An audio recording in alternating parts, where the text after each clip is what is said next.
poznáte rozprávku o 3 grošoch. Jeden groš mám pre seba, jeden groš mám dať svojej rodine a jeden groš môžem vrátiť rodičom. Je veľmi veľká chyba, keď sú napríklad rodičia chorí, starí a teraz niekto, napríklad ako ty, osobnosť, cvičím, pomáham ľuďom a teraz sa rozhodnem, že ja idem robiť opatrovateľku. Ja mám rád svojich rodičov, aj svoju maminu, ale ja nie som odborník, ja neviem poskytnúť 100% starostlivosť. Ale to, že moja mamina alebo ocino by chceli, že ty sa o mňa bude starať a nikto cudzí, poviem mami, ale ja nie som v tom odborník. Ale ona chce. No a tu nastupujeme Vydieranie. Vydieranie, čiže to nie je láska. My máme babku, prababku, ktorá má 9 cez 90 rokov a ona je úžasná a celý život, a týmto ju pozdravujem, a ona celý život vždy hovorila, a vy si čo robíte starosti? Veď ja to zvládnem. Aj keď ju čokoľvek bolelo, to bola jej veta.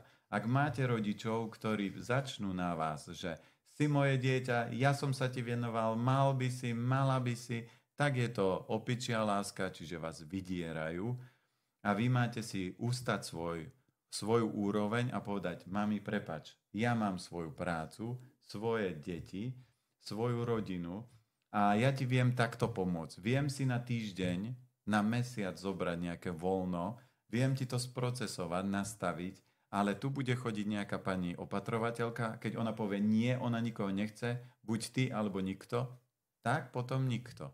A niekto povie, ale ja nemôžem nechať moju mamu zomrieť. A ja vravím, môžem vedieť, do koľkých rokov vás mama nosila? A ona povie, no kým vládala, čiže keď som mal už 15 kg, už ma nenosila.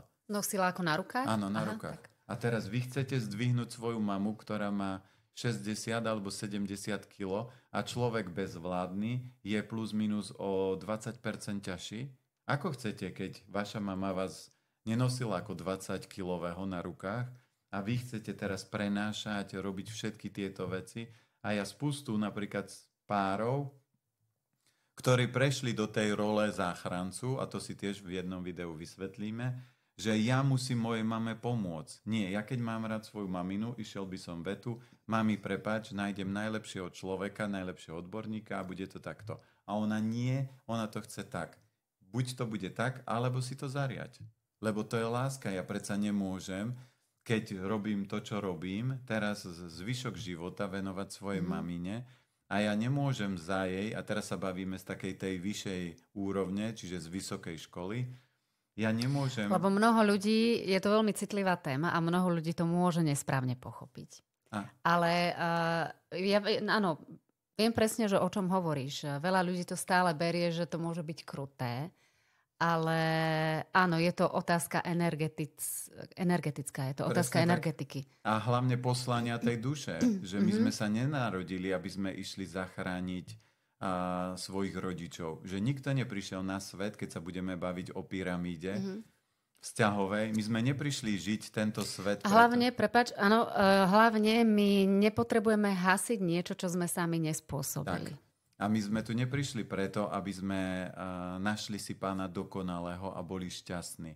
My sme neprišli ani preto, aby sme na tento svet priviedli deti a boli šťastní. A my sme tu neprišli ani preto, aby sme zachránili svojich rodičov. My sme tu prišli preto, aby sme prišli na to, čo je poslanie tej duše a tá duša potrebuje kráčať v súlade. Samozrejme, keď moja mamina alebo ktokoľvek, váš ocino, váš blízky potrebuje pomôcť, tak mu pomôžte. Ale nemôžete, ako už som zažil príbeh jedného pána riaditeľa, že obrovská osobnosť, jeho mama ochorela a on jej chodí na nákupy, on jej chodí prať, on jej chodí upratovať.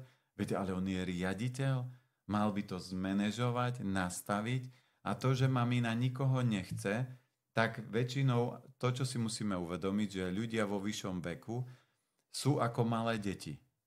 Ale ja to chcem a bude to takto. Lenže, a zoberme si, keď sa stará niekto cudzí o vašich rodičov, tak rodičia si nikdy nedovolia to, čo si dovolia k vám.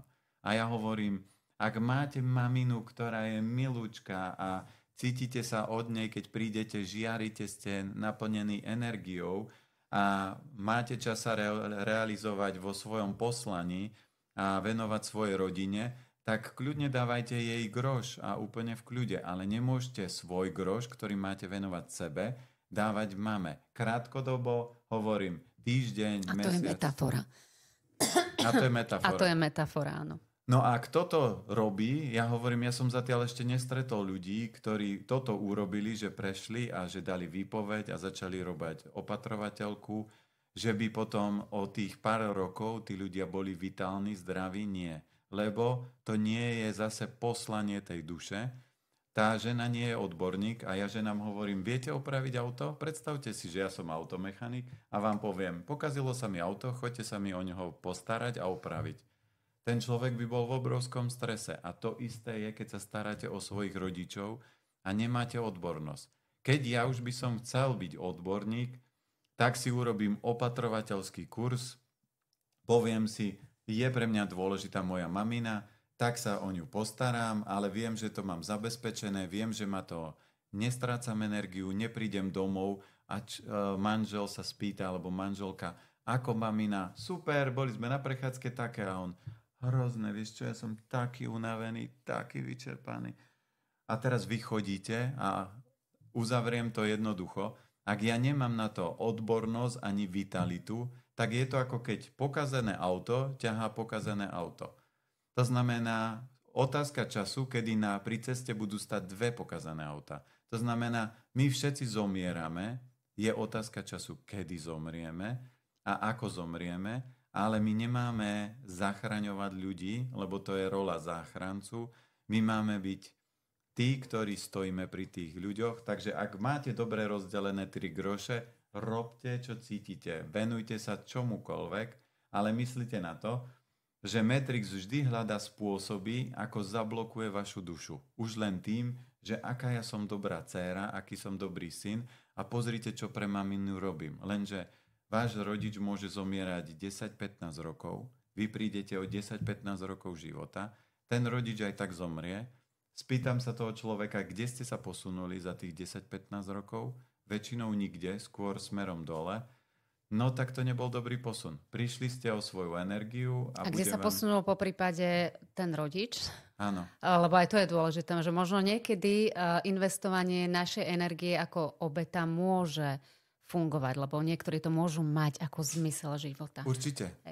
Ale zase áno, veľakrát môže byť presne to, čo hovoríš, že zrazu zistíme, že ani ten človek sa nikde neposul, že to bolo možno naozaj celé len fyzické. To je len o tom programe, áno. Že nám niekto povedal, že musím sa postarať, ale rozprávka o 3 grošoch vždy hovorí pekne a taký človek, ktorý prejde takýmto procesom, tak keď mu zomrie mamina alebo ocino, tak on si napríklad otvorí opatrovateľskú službu a pokračuje v tej ceste. Čiže to je dobrý posun. Ale ak ten človek povie, no čo teraz budem robiť? Ja som taký unavený. Čiže on nemá silu, čiže znamená to, že nešiel v súlade so svojou dušou, lebo ak niečo milujem, alebo je to môj koníček, tak proste pri tom žiarím. A samozrejme, toto je téma, ktorú potom ešte môžeme otvoriť. Ak budete mať aj k niektorým témam otázky, kľudne ich píšte a budeme na základe toho vytvárať jednotlivé témy, aby sme to vysvetlili, lebo budeme chcieť ísť nie tak sa klzať po Matrixovom povrchu, ale ísť hlbšie. Ale ísť hlbšie, lebo ten Matrixový základný program je, máš sa narodiť, potom máš chodiť do škôlky, do školy, stredná škola, výborne, keď máš vysokú školu, lebo máš papier a keď máš vysokú školu a máš papier, tak si niekto, ako sa hovorí v 4 dohodách. No a potom máš mať rodinu, dom, strom a potom žena, ďalší program je postarať sa o vnúčata, keď vyrastie. A vrem, to je všetko? A ďalej, život nemá väčší význam, len toto. A samozrejme, keď ľudia tak žijú, ja nepoznám žiadneho človeka, ktorý takto žije, že by žiaril.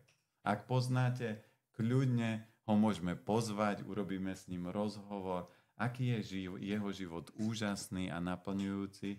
A aj takýchto hostí budeme volať.